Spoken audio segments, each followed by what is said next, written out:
যাদের পাসপোর্টের মেয়াদ একেবারেই শেষ হয়ে গেছে, একদিনে অবশিষ্ট নাই, আপনি এখন নতুন করে ইকামা তৈরি করতে চাচ্ছেন কিংবা ছুটিতে কিংবা একেবারে এক্সিটে দেশে চলে যেতে চাচ্ছেন, এই মুহূর্তে আপনি সেই কাজগুলো কিভাবে সমাধান করবেন, পুরো ভিডিওতে আমি দুইটা সমাধানের কথা উল্লেখ করব।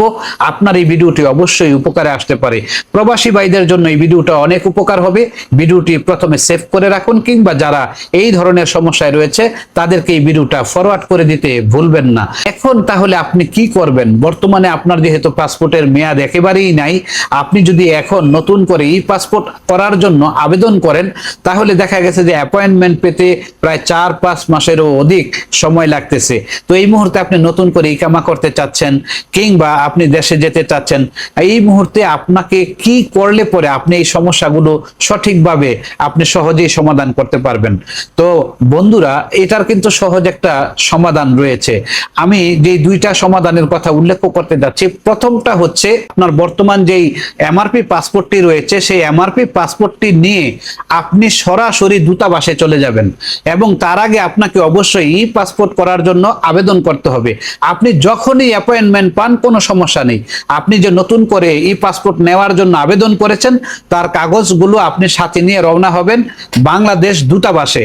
অবশ্যই মনে রাখবেন আপনার পুরাতন এমআরপি পাসপোর্ট কিন্তু আপনাকে সাথে নিতে হবে। তো বাংলাদেশ দূতাবাসে চলে যাবেন, সেখানে কিন্তু আপনি 1 বছরের জন্য হাতে লিখিয়ে আপনার এমআরপি পাসপোর্টের মেয়াদ বাড়িয়ে নিয়ে আসতে পারবেন।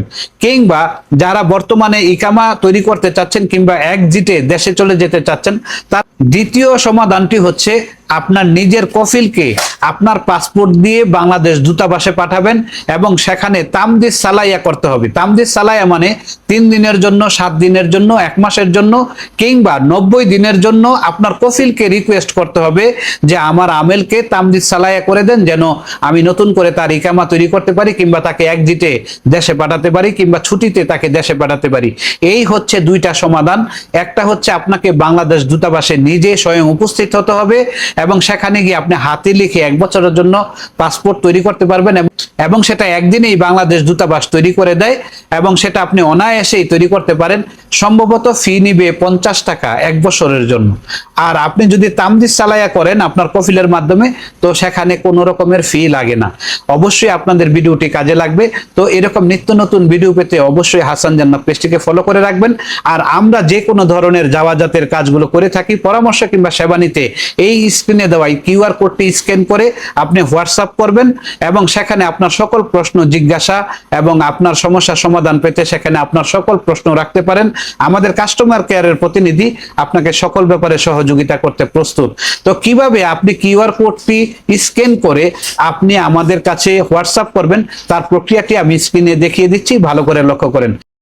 কাজটি করার জন্য আপনি চলে আসবেন গুগল ক্রোম ব্রাউজারে এবং ক্রোম ব্রাউজারে আসার পর আপনি এখানে এই ইন্টারফেসে চলে আসবেন। আসার পর দেখেন এখানে গুগল লেন্স নামে একটি অপশন রয়েছে, সেই লেন্সে ক্লিক করবেন এবং আগে থেকে কিউআর কোডের ছবিটি আপনার গ্যালারিতে সেভ করে নেবেন এবং দেখেন এখানে এই সেভ করার পর যখন লেন্সে ক্লিক করবেন এরকম একটি লেখা দেখাবে WA লিঙ্ক, এখানে ক্লিক করবেন। ক্লিক করার পর এখানে অবশ্যই একটু অপেক্ষা করবেন। অপেক্ষা করার পর আপনাকে সরাসরি আমাদের হোয়াটসঅ্যাপে নিয়ে আসবে।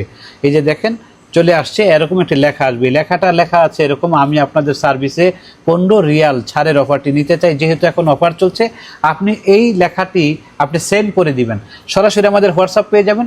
এখন আপনি ভয়েস করুন কিংবা মেসেজ করুন, আপনাকে যেই সকল প্রশ্ন আপনার রয়েছে আপনি সকল কিছু জিজ্ঞাসা করতে পারেন এবং সরাসরি আমাদের অফিসে এসেও আপনি সরাসরি কাজগুলো করতে পারবেন। আপনি এখানে লোকেশন চাইলে আমাদের অফিসের সরাসরি লোকেশনও তারা দিয়ে দিবে।